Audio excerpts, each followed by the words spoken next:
Today in English, you are going to be writing some relative clauses.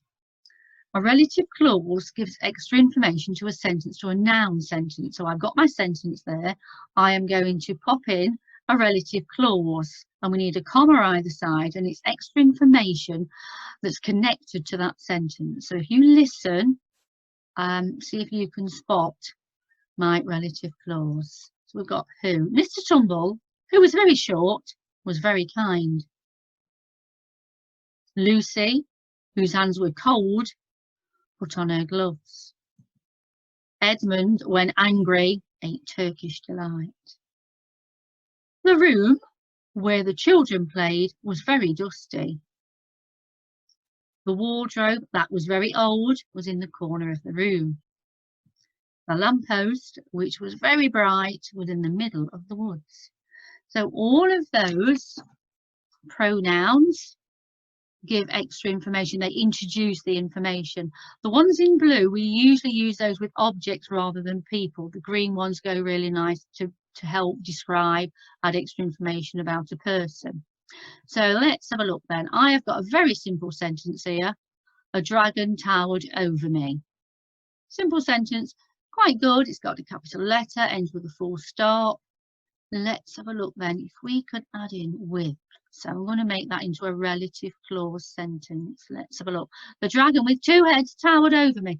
And I can make it even better if I use more adjectives. I'm going to add some more adjectives to that sentence now. The deadly demon dragon with two enormous heads towered over me.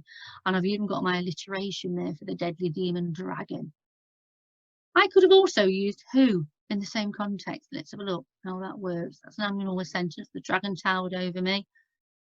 The dragon who had two heads towered over me. And again, I'm going to use my adjectives to make it an even more powerful sentence. So can you find the clauses in the next sentences? Let's have a look. The cat, who was very tired, slept peacefully on the mat. The cat slept peacefully on the mat. The cat, who was very tired, slept peacefully on the mat. Can you see how it works? Can you spot the next one, which is my relative clause? Brilliant. Yeah, and we know that if I took it out, it would still make sense. The teacher wondered what time break would finish. The teacher, who had lost her watch, wondered what time break would finish. The next one, under the bridge, which had just been rebuilt, lived a troll. And again, did you get that right? Which had been rebuilt. And again, with it taken out, it still makes sense.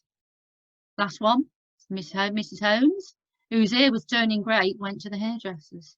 So we can see whose hair was turning grey, and that's the reason why I've got to go to the hairdressers. So it's relative to that sentence. It's got to be in the right context. So your task today, today's task, you are going to be writing some relative clauses, and there's are some of the relative clauses that we use. These are the most common ones that we use. I have given you a grid to help you, and it's a lot like the one that you did with your expanded noun phrases. It's got your determinant, your adjective, your noun, your conjunction. In this case, your conjunction is a relative pronoun, the extra information for that, and your prepositional phrase or your simple clause that would be ending your sentence. So let's have a look. I have chosen the mountain. That's the one I did for my problem yesterday. I've got a huge snowy mountain that covered the land, was waiting to be climbed. Now, if I take out my relative clause, I've got a huge snowy mountain was waiting to be climbed. Still quite a good sentence, actually.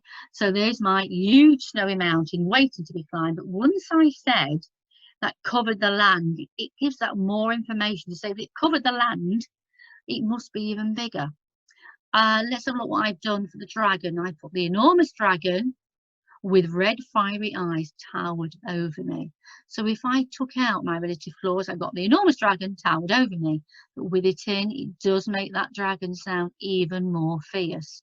And that's the idea. It's making my noun, it's adding extra information to my noun, making it sound even better.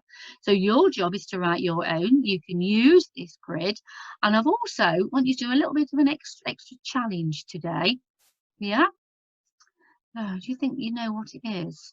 Well, what you're going to do, if you have managed to write a prepositional phrase here, what I want you to do, I want you to start your sentence with that.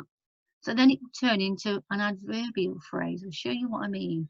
I've got towering over me, with fire shooting out of his mouth, stood the demon dragon.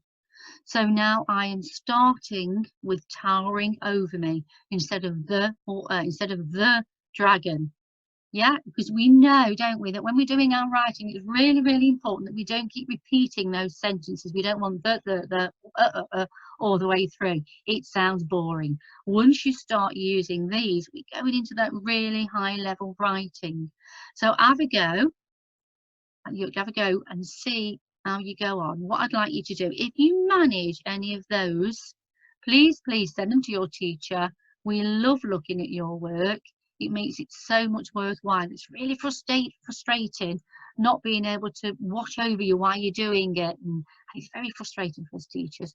So please send them in, and I will see you tomorrow. Bye.